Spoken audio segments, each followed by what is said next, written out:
Hello, everyone, and welcome back to another episode of Flipping the Bird. I'm Ryder Martin, once again joined by Luke Lawhorn. Luke, it's been a busy week, but how are you doing? Yeah, very busy week. Semester coming to a close, but I mean, sports world is still going, so we got to talk about it. Yeah, and I wanted to start this week off actually by talking about UTSA women's basketball because we have some massive transfer news going on with Coach Aston really rebuilding this program, of course. So, Luke, why don't you tell us who we picked up this week? Two ladies from Southern California, USC, and their resumes are awesome. I mean, first you got Kira White. Her father played in the NBA. Rudy White actually played for my Seattle Supersonics back in the day, which is cool. So they're both experienced. So Kira White, first player we're going to talk about, played 77 games at USC, started 22 times. She's actually from Converse, Texas, and she won the 6A state championship and All-State 3 times.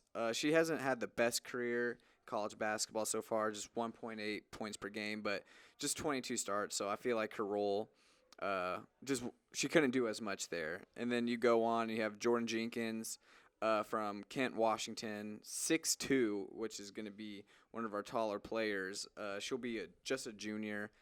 Played 41 games and started 35 of them. I mean, and she led the entire USC team in scoring, which I just thought was incredible that we're really getting the leading scorer for USC on our team.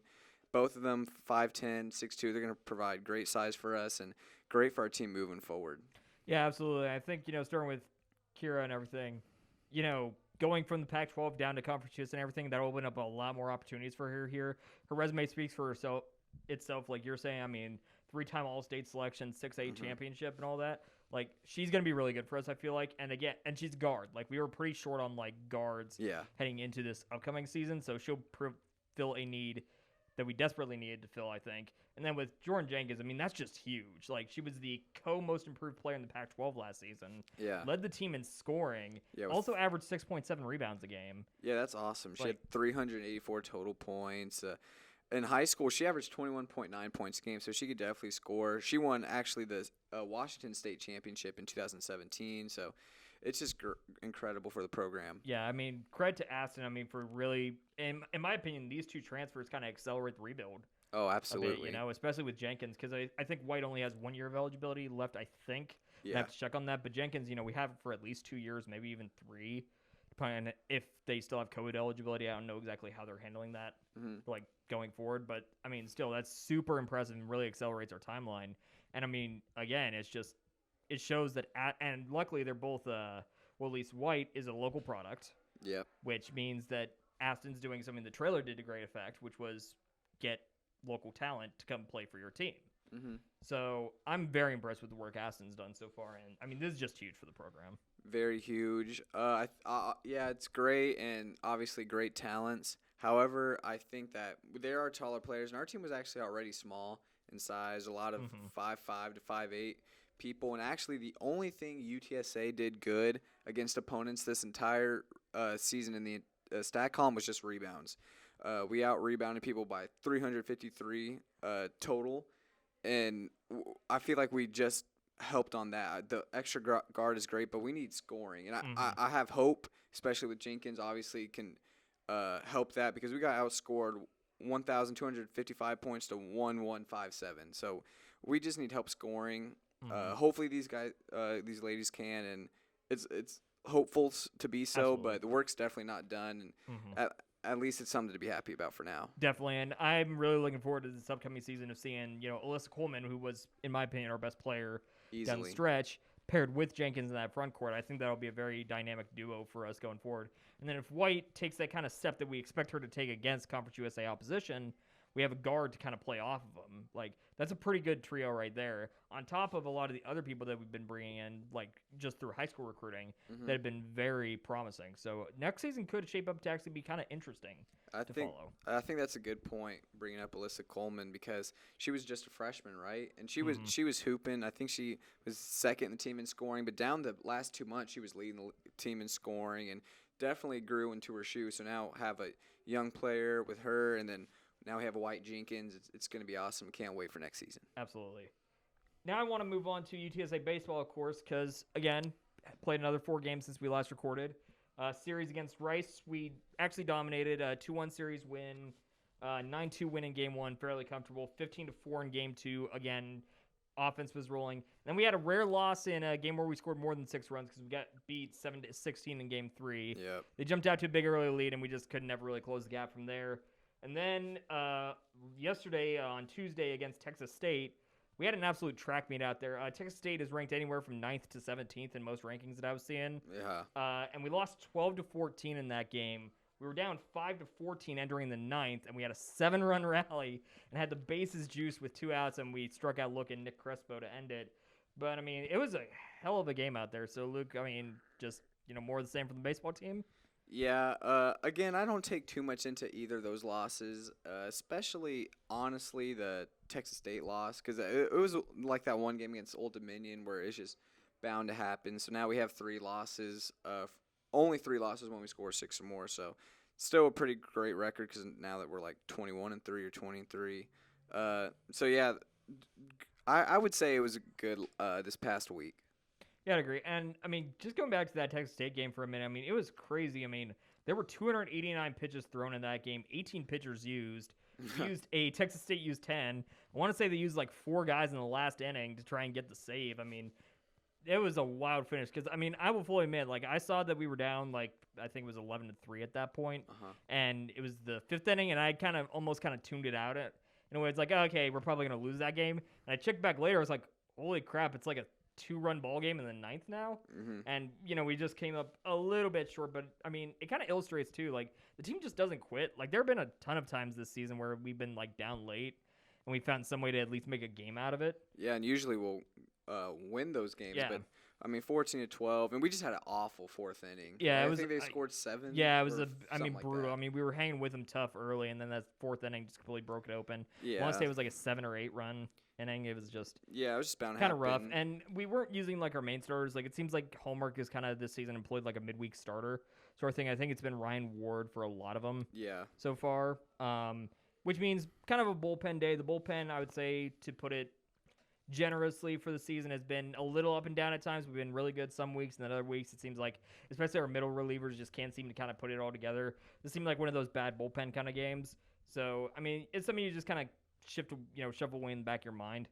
Everything. I mean, again, Texas State, great baseball team this year. Like, they're nationally ranked for a reason. They're ranked on a bunch of pages, and I honestly, basically all colleges do. I mean, it was an out-of-conference game. Yeah. So now you're looking at like the Rice series 1-2-1. Now we're 9-6 in conference play. Still looking good in the standings. Whatever. We got some easier conference opposition coming up with FIU this week. And now we still outscored Rice 31-22. So we're still doing our thing. Absolutely. I mean, if we just keep winning series 2-1, 2-1, 2-1, I mean, you're gonna go series far. wins are series wins. Yeah, like, exactly. End of the day. Like, does it suck to not get the sweep? Yeah, but I mean, you still won the series. So FIU, definitely, hopefully at least 2 wins. Yeah, I mean, we're at home, which we've been much better at this season so far than we have been on the road. So everything lines up well for another dominant, week. We're gonna have all our pitchers going. Malone's gonna throw again this week, which he's been on fire since pretty much start of the season. Like, there's been one bad start on his resume, I think. Yeah, Luke Malone's been fantastic, and the guys are still hitting. Ryan Flores got his 6th home run in the 2nd game, I believe, against Rice. Ian Bailey's the only guy who has more with 8 or 9, excuse me. And so they just keep hitting the ball, doing what they're doing. It'll be a fun series this weekend, and a month out until conference. Roughly a month now. Yeah, so things looking great, nothing to worry about. Yeah, and also shout-outs real quick to Chase Kang. I mean, I've been seeing him in a lot of these games just get clutch, like, base hits with runners in scoring position. Everything. Like, he's not hitting bombs like he did last year as often, but he's just been a clutch hitter for us so far this year. Like, really good job from him. And honestly, I mean, not to discount the rest of the team because we are swinging a hot bat. Yeah. Like, I think we're still top 25 in the nation right now in scoring. Like, we're doing, I mean, I don't even know how many ways I could say it on that. I mean, we are just really good at hitting the baseball right now. And that's all there really is to it. Hopefully we keep that up, yeah. Kind of need to. Yeah. Now, Luke, one of our teams actually finished up their season just a couple hours ago from when we're recording this, actually. The women's golf team was competing in the Conference USA Championships, and we felt just a stroke short of that conference title as North Texas passed us on the last day and won. So, yeah. I mean, what'd you think of the overall effort out there? I think our golf team has had a great season. And by the way, it may not be over yet. Still waiting for obviously. that selection day. Yeah, coming in up this. I think it's the 27th, I believe. Is when they're supposed to find out. Coming in ranked 49th. I mean, we just had a pretty great golf season. UNT obviously was 44, and like you said, we were leading the first 2 rounds, and going into the third, we were up two shots. Lead. Yeah, so it was a good performance. It's sad that we didn't win to get that automatic bid to regional, but I mean, Anna Gonzalez got third, and that with 231. This is now her third top 5 finish in Conference USA championship. So clutch. That's been awesome. Three times top 5, just crazy. So hopefully we get that chance on that selection day to go to regionals. But even if we don't, it's been a great season. Yeah, and I also want to point out this was actually our 14th consecutive season that the team finished inside the top 4 in their conference tournament, which is honestly amazing consistency given the turnover nature of college sports. That might be our best sport then. If you think about women's golf, most consistent top 4. I mean, football's had a lot of down years. Basketball, obviously. Track. I mean, you could just go down. There's and down. Probably not a single sport out there that you could point to be that consistent. Yeah, exactly. Of achieving results at your conference level, especially since we moved to Conference USA. Because when we were in the Southland and everything like that, we were a pretty consistent performer. As soon as we took that step up, imagine that you go to FBS play. Well, you're not going to be as good. Bigger fish. But in a bigger pond now. Mm-hmm. Everything like that. So to see the women's golf team kind of continue that consistency after the conference change means I think you can make the argument they're probably the best program we have here. Yeah, really. I mean, the only other thing I could come to mind is our indoor track season, because we've always been top 3 for a number of years now. But, I mean, even then, a lot of people combine indoor and outdoor, whatever. But women's golf, 14 years, top 4, that's just unbelievable. So shout out to our women's golf team. Absolutely. And shout out to Cameron Carrion, by the way. She finished second, sole possession, 13 over par, 229, to just barely edge Gonzalez for team lead, everything like that. But it was a really weird final round. I don't know what exactly the conditions were out there, but I believe every team shot their worst round of the tournament by 12 strokes or more. I don't know what exactly went on weather-wise there, but everybody was just really down. For whatever reason, it was a little odd. I'd love to kind of be able to get a firsthand account of, okay, was it the wind? Was there some rainy conditions? Maybe, but again, it's golf, so every single person there had to deal with it. Exactly. There wasn't every single team was down by 12 strokes, so it was just a really weird. Yeah, final round. Second, nothing to be ashamed of. Hopefully, we get in the regional tournament, but congrats to our ladies golf team. Absolutely fantastic season, and I think we will get in. To be completely honest with you, 49th in the nation going into our conference tournament. We lost to the 44th best team. We weren't even that highly ranked last season, and we got a regional invite, so we'll get another regional invite, I would assume. Yep, let's see it. Oh. And I believe also, speaking of that, we were selected as an NCAA regional site for next year, 2023. Nice. So that's really cool.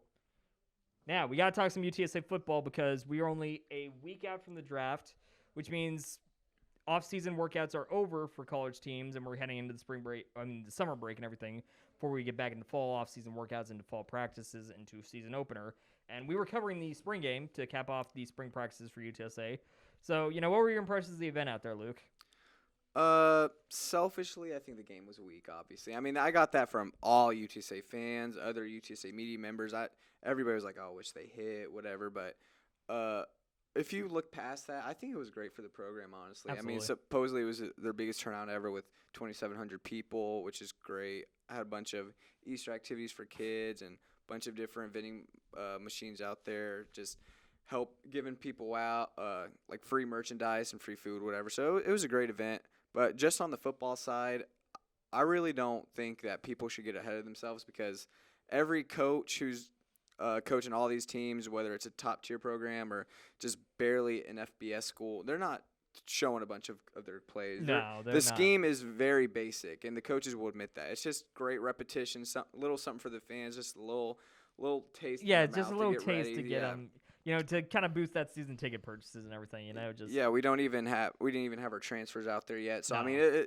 There is nothing to critique them on or anything, but I mean, obviously we wish they could hit whatever. But yeah, it's really hard to get a sense of how the team looks if you can't hit anybody. Like yeah, I mean, somebody would just barely touch somebody and it was a sack or whatever. But I mean that was most teams playing in their spring game, but it was a fun event and I'd say it was successful. I would agree. I mean, obviously, if we were to judge them off of spring game performance, I would say tackling is the major issue with the team. Nobody's wrapping them up, nobody's making hits and everything. But I mean, I'm just kidding with you. But like, it's just like you're saying, it's a taste. Nobody's tackling. They're not showing anything in the playbook. The transfers aren't out there. So really, it's for the fans. It was a great event, in all honesty. Like, the energy was there. You're talking, 2,700 fans in attendance, largest ever. It was just a good program builder. Like, okay, we can draw a crowd when there's literally nothing to be there for besides football and the halftime Easter egg hunt, which was unbridled chaos. If you want to get technical, like around things like maybe, I don't know, in my opinion, I thought the scoring method was kind of lame. Yeah, the scoring method with like the 2 points for a touchdown, 2 points for a turnover, a point for a field goal, a point for a stop. It felt a little wonky. Yeah, and I wish don't see why you couldn't just do like, I don't know. And I wish it was like more of like a game setting, like besides the points, but like a 10-minute quarters. Yeah, if having they a didn't want clock to do would have 15 been yet. helpful. I mean, Yeah, clock. I just think you were better. tasked with writing the recap for the event and everything. And hats off to you. I don't know how you managed to pull it off. Yeah, it was really hard to keep track of anything that wasn't a scoring play. Honestly. Yeah. Yeah, of course it was. I just wish it was like more game atmosphere. Clock, even if you don't tackle, just little things like that. But they'll learn. Obviously, this program hasn't had big spring games ever. In fact, by the year, it's just getting bigger and bigger. So it was great for this season, and next year I'm sure it'll be a lot better. Absolutely. I mean, just one final thought on it, of course, it's saw the debut of the new orange jerseys worn by the quarterbacks, and I think they look really sharp. Yeah, those orange, that looks awesome. Hopefully they do like orange jerseys with like those blue pants next year. That'd be I wouldn't want to see like a complete like orange out uniform. Yeah. That'd be way too much to me. I feel like that contrast between the orange and the blue has looked really good, inverted. So seeing the jerseys be orange with the pants be blue, that'll look really sharp. Yeah, hopefully they wear those next year, so. Yeah, please, equipment manager, if you ever watch this for whatever reason, use the orange jerseys with the blue pants. It'll look sharp, I promise you. Yeah. UTSA softball, of course, was action league, and we've kind of, made the assumption at this point in the season that, we kind of know what they are. They're young, they're building. Well, we had a pretty good momentum builder, at least, for a young team kind of finding themselves. We went on the road to UAB, and we swept them. 2-game series. It was supposed to be a 3-game. Last game of the series got canceled by weather, but we had a pretty good 2-game sweep against UAB. So what'd you see out of them? Yeah, and don't look now. I mean, we're 7-7 in conference play, so 500. This super young team, that's great. I mean, going and beating UAB was, I think, pretty big. I mean, they're not a terrible team. They still had a winning record last I checked. Yeah. So I mean, that was no easy task. And Marina Estelle, is that how you pronounce her name? Had a complete game shutout. That was awesome. And she also got her 11th home run of the season. Yeah, she's been fantastic this year. This team is growing right before your very eyes. I think it was a very big feat and shouldn't be taken lightly. They're winning. They're getting their chemistry up. They're just growing. I think it's awesome. Agreed. And kind of to add on to Estelle's performance there, she pitched 3 times last week, lost against UIW, and then the 2 games against UAB. 10 innings pitched, only allowed 2 hits, issued 1 walk and 3 strikeouts. Like, she was pretty much unhittable, and she did it all just by pitching to contact and having the people behind her make the plays. Like, she was dominant last week. And frankly, for most of the season, pitching-wise, she's been a little up and down. Like, there have been some starts where she's been very dominant, and others where she's been pretty shaky.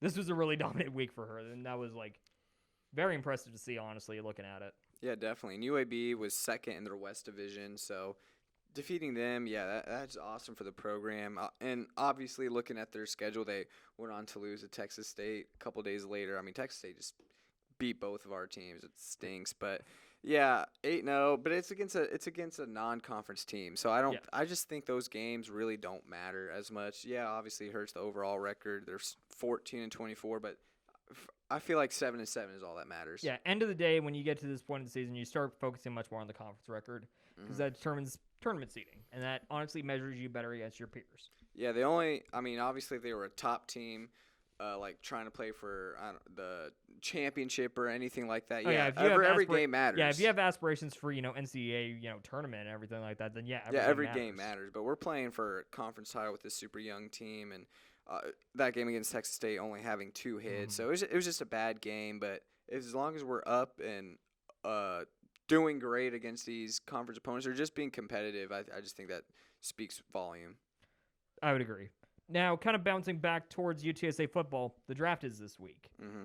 So, Luke, first off, I want to start with just general NFL-wise. Where are your draft wish lists for your Cincinnati Bengals this year? Yeah, obviously, coming off a Super Bowl loss, you would think we have a great roster, and I think we have a pretty good roster, but there's obviously a bunch of holes that need to be filled.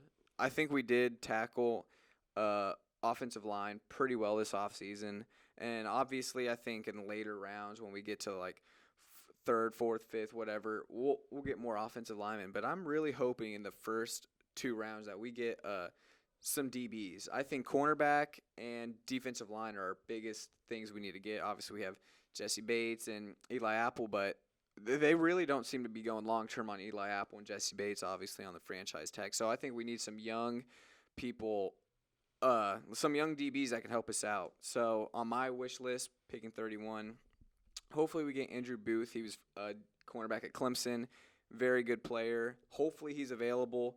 If not, even a Kyler Gordon, who was the cornerback at Washington, very good. They are projected to go around the late 20s, late first round, early second round range. So hopefully we can get one of them. If not, if neither of them are available, hopefully we can get Devontae Wyatt. He was Georgia's D lineman. I think that would be great because we lost a lineman during free agency. So definitely want to go cornerback. And then defensive line. Obviously, later we'll get younger legs for offensive line because I feel like our starting offensive line is pretty solid now. Top 12, which is great. I would say they're top 12, yeah. Barely paying anybody. And then get some depth. That's what we need in later rounds. But right now we need some DBs. Need that D-line. Hopefully we get one of those guys. So. Yeah, I think, looking at the Rams, of course, my team, coming off a Super Bowl win, we have a pretty talented roster, and mostly what I'm looking for is just a little more depth around pieces. Losing Von Miller, I'd like to get another edge rusher. I don't have anybody particular in mind, but just getting somebody there to kind of spell, Floyd and Donald, and have somebody else opposite them to kind of impact the game would be nice to have. I think safety is one area where I feel like we desperately need some more depth because Eric Weddle's not coming out of retirement a second year in a row. Yeah, and anytime teams took advantage of y'all, it was over the top. I mean, with the Bucks comeback, the Bengals in the Super Bowl, Deebo Samuel, teams can take advantage of that. So even though you're a talented roster, I mean, that's definitely something. Definitely need safeties, and then I think offensive line is also an area where we could do to get a little younger. Again, nobody in particular. I mean, selfishly, I think, getting a, bargain with Burford in the 4th round would be a neat project to work on and everything. But maybe. I feel like the Rams have a very talented roster. We're just looking for depth in most places because we did a good job. We locked down Stafford for a few more years. Donald should get a new contract eventually. I don't know when they're going to, get that finished up. And then Cooper Kupp, of course, with, the wide receiver market going absolutely bananas right now, is saying he's willing to take a more team-friendly deal, it sounds like. Team-friendly deal nowadays are still 10 to 15% of the team's total cap. So that's true. But I don't know. I feel like the Rams, we don't need to do anything crazy. We don't need to draft the quarterback of the future or whatever. Just go depth. Yeah. You've got a talented roster. No need to do weird things. And again, we don't have first-round picks. Exactly. So you don't have any because you went all in for the now. So the team is trying to run it back, but they're just trying to get people to support them for when 2-3 years when everybody's older, retired, injured, whatever. You have these people to support them, so I think that's a great plan. You don't need to impact players right away. You just need depth pieces, and our player development has been really good the last couple of years. It has. I mean, we've gotten guys. We haven't had a first-round pick since Jared Goff. We still get new guys every single year that's coming from the draft, like Taylor Rapp a couple years ago. Demetrius Williams, guys like that just eventually work their way into starting lineup because we develop them really well. So as long as we can keep that up, we're fine. Yeah, hopefully the Bengals we get these defensive pieces picked, but I think that would be great for us because we're going to keep scoring, but we need to stop other people from scoring. Somebody. I mean, we got to stop somebody. If you guys had a defense there that last drive in the Super Bowl, you probably win that game. You just got bit right at the end. So yeah. Now, of course, with the NFL draft, UTSA actually has draft prospects, plural. For the first time probably in program history. I don't think Davenport and David Morgan were in the same draft. I don't think they were either. Yeah, I don't think so. So this is the first year where we've really had like multiple NFL draft prospects at once. So Luke, given that we're most likely going to see Tariq, Sincere, and Spencer come off the board at some point, where do you think they're going round wise? Round wise, definitely. I feel confident in my picks. I can't tell you where in each round because crazy things happen, and with players like this, you don't really have that sort of intel. Tariq Woolen, I think he's a great prospect, and I think he will be a steal for somebody, but I don't see him going higher than the third round. Even if I believe the way he's built, what he can bring, that could be a late first-round pick. I just don't think anybody will take that. But I think he'll be a steal with somebody in the third round and do great in this offseason, like contend for a starting position somewhere. I really think highly of him. I just don't think anybody's going to take that plunge. I think Sincere McCormick will be the next guy drafted, not until about the fifth round. I think that's pretty reasonable. Running backs, and they come dime a dozen. Even though he led he was top 7 in the nation in rushing. I just think people, and I don't blame them at all, look down at the opponents we play. Mm-hmm. But he's still big. He's still fast. He'll be great for a team. And then Spencer Burford, I have going around the 6th or 7th round. Offensive lineman, that you're right, he will be a project. But looking at all his notes, it's like technical stuff he needs to fix, all his negatives for everything. The way he doesn't get down or slow to get up, gets pushed on his back a lot. Fixing things like that'll make him drop lower, but he could definitely be fixed by a team.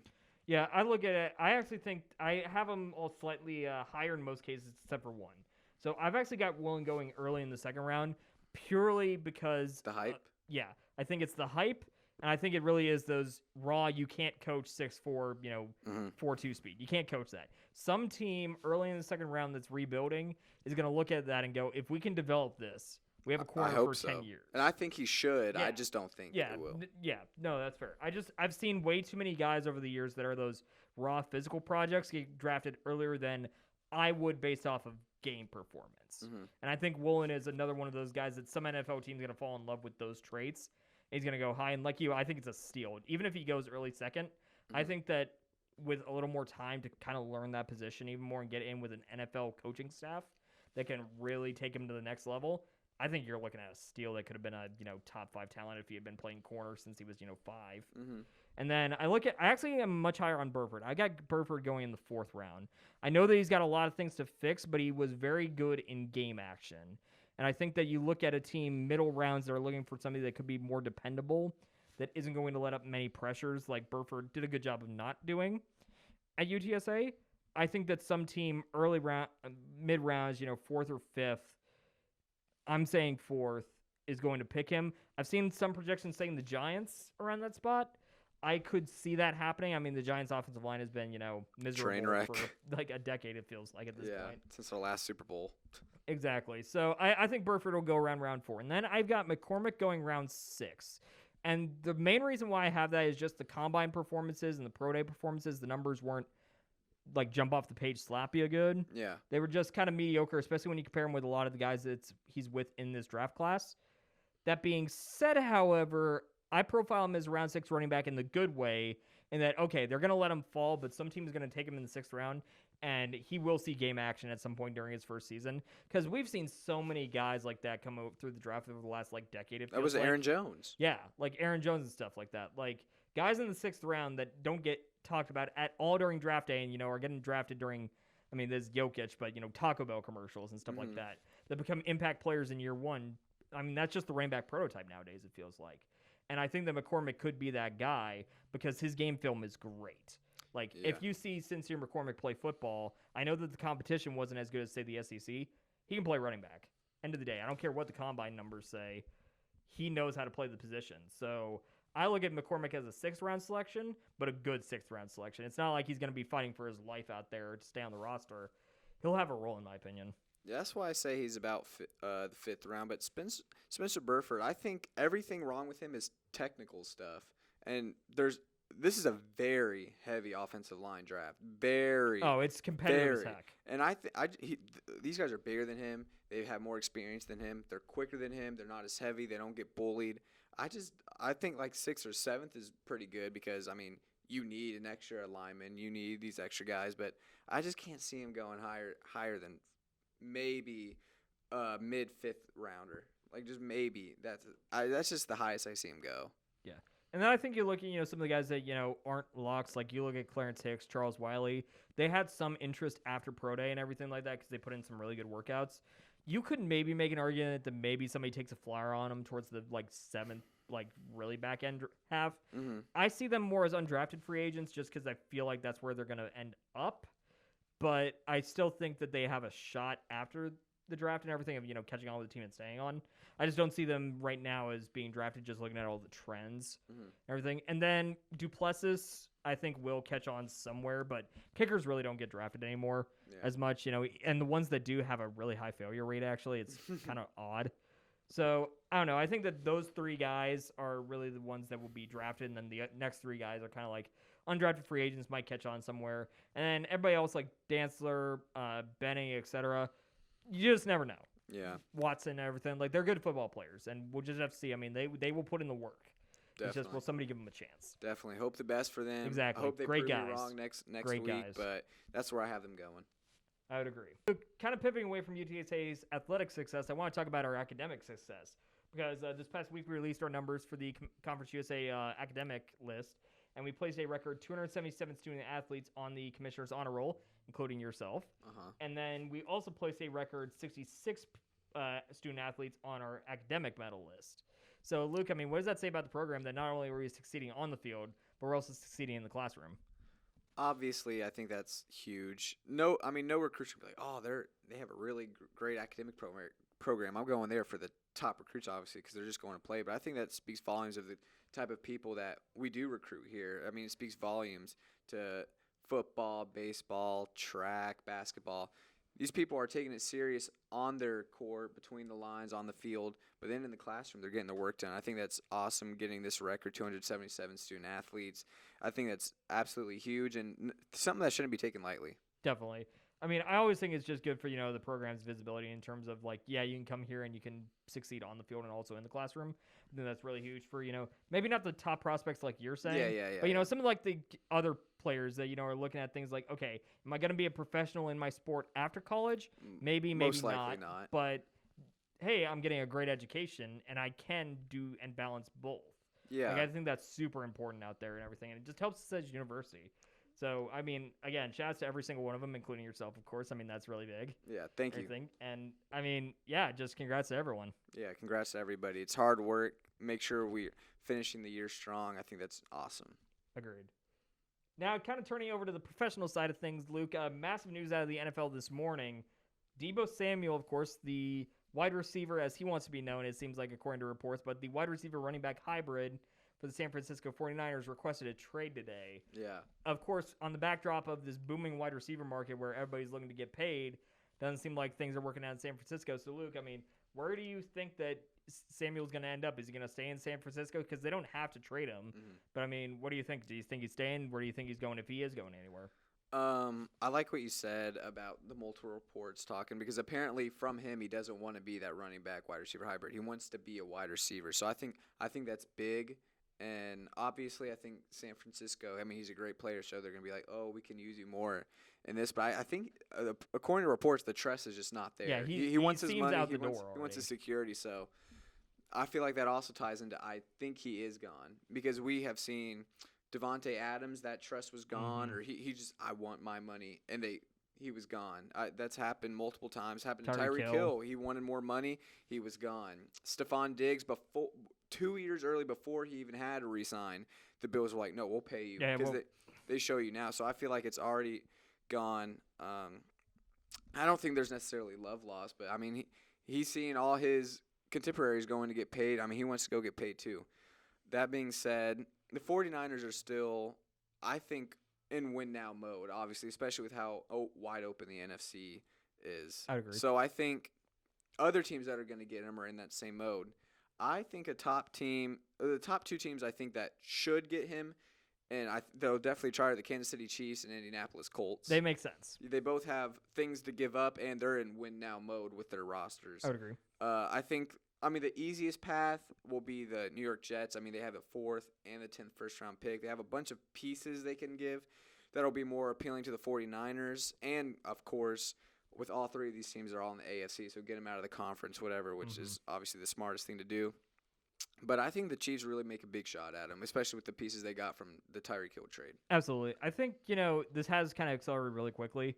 Initially there was like some sense of, okay, maybe A.J. Brown, Justin Jefferson, Deebo Samuel might do something to try and get paid. And then all of a sudden, within the span of, it felt like a couple hours, it was Deebo Samuel might want out to Deebo Samuel has told me personally he wants out. That was just like what happened to Tariq Hill. Yeah, exactly. Things are going really quickly with wide receivers lately. And I think, if he wants to be just a wide receiver, I think that hurts his value a little.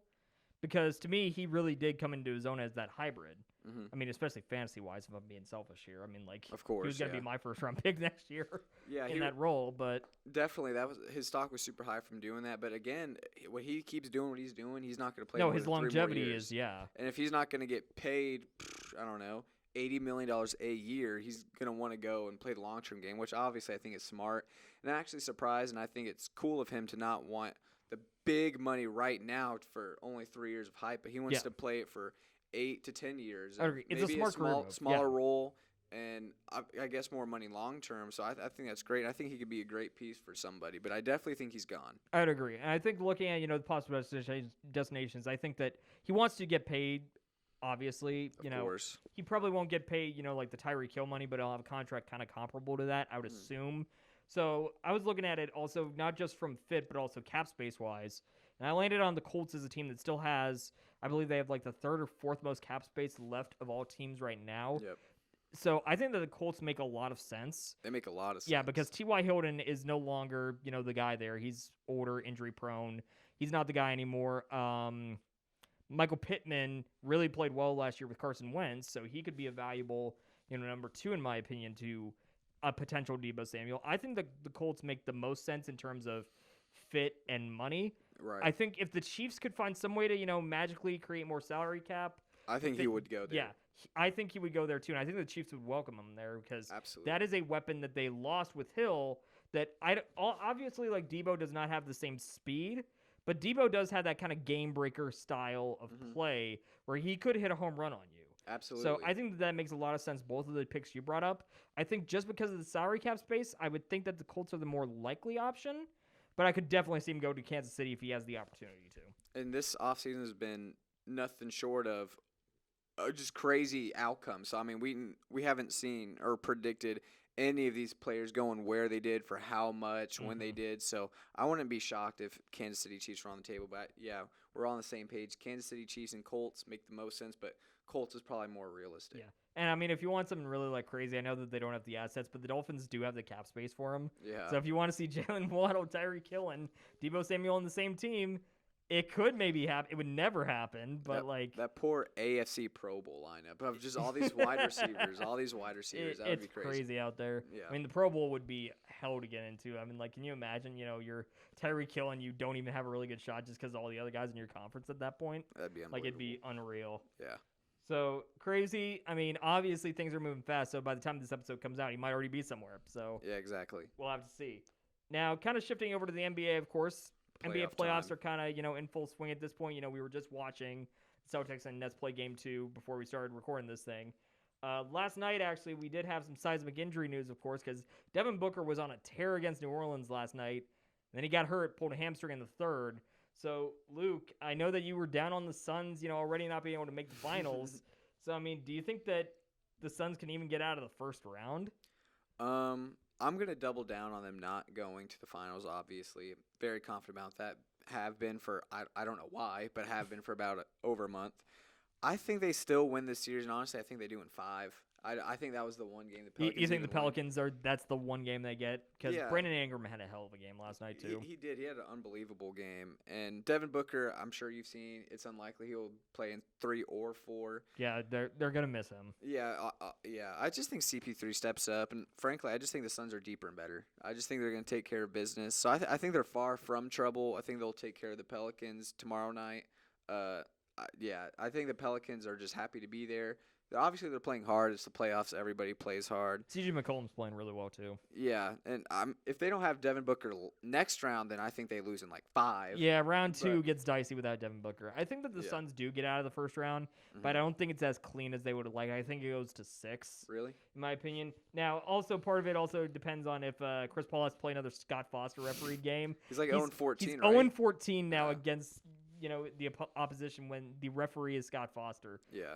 I mean, that's one of the weirdest trends in sports to me. Like, I get that there are some conspiracies around there, and I can see some of it. Like, yeah, it does seem like he gets kind of refereed a little harshly with Foster and everything. I don't think he has it out for him. I don't think. I know. It's like I don't believe in conspiracy theories. I think they're goofy, but it's like I can't even say that without thinking in my mind like there's something. Yeah, it's like 0-14. There's no it's Chris Paul. Yeah, 0-14. Obviously not, but is there really? Like it's confusing. There's a little something in your back of your mind that goes, well, maybe. Yeah. Yeah, I just don't see it. I mean, at this point, it feels like if Scott Foster shows up, I mean, Chris Paul is doomed. So as long as he doesn't keep refereeing Chris Paul games this series, Phoenix will be fine.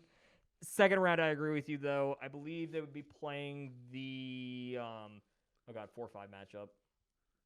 Jazz and Mavericks? Yeah, Jazz Mavericks. Yeah. So, I mean, if the Mavericks, who did steal that game, without Luka, because Jalen Brunson went off. 41, yeah. Yeah, I mean, if the Mavericks get through that series and Luka's healthy by the time round 2 starts and Devin Booker isn't, I think the Mavs win that series. Yeah, I do too. I mean, I predicted them anyway. You had them, dark horse team to go to the finals, but yeah, I think the Suns still get out of here. They're just too good. I mean, like we said, they were playing out of their minds. Last night, Pelicans shot 54.8% from 3. That's not going to happen. They literally were better in every single stat column. They shot better from every single place except the free throw line. Had more assists, more rebounds, less turnovers, less fouls. That was their one game. They had to win it. They took advantage of Booker going down into the third. So, yeah, I mean, they took care of business, but I think it's done from here. I would agree. And we want to end this week off, Luke, because I got to talk to you about a change in baseball a little bit. And I want to get your thoughts on it, of course. Major League Baseball, to start this season, green-lighted what's called the PitchCom system for use in Major League games. And for those that don't know what it is, essentially, instead of having catchers signaling signs to pitchers to signal where they want, what pitch they want, where they want to throw, and etc., they're now greenlit this electronic use where catchers have this wristband with buttons on it that they can use to essentially call the pitch.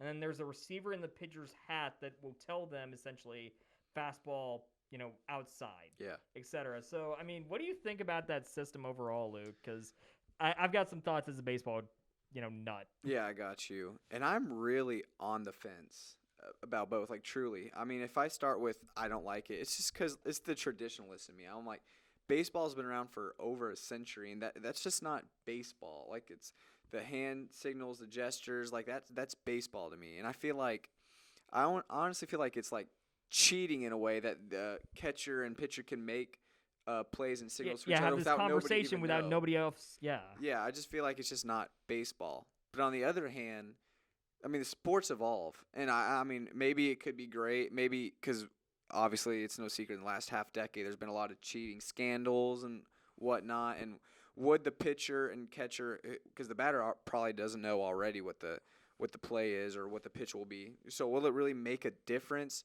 Probably not, honestly. It probably won't make a difference. It's just not traditional, which kind of bugs me. But, I mean, it could be a great idea. I don't know. What do you think? Yeah, I think, because it has been being used now for the first 2 weeks, and I've kind of been thinking about it. And kind of like you, the traditionalist in me hates it. Mm-hmm. Like, this is not baseball. It was never in the game to start with.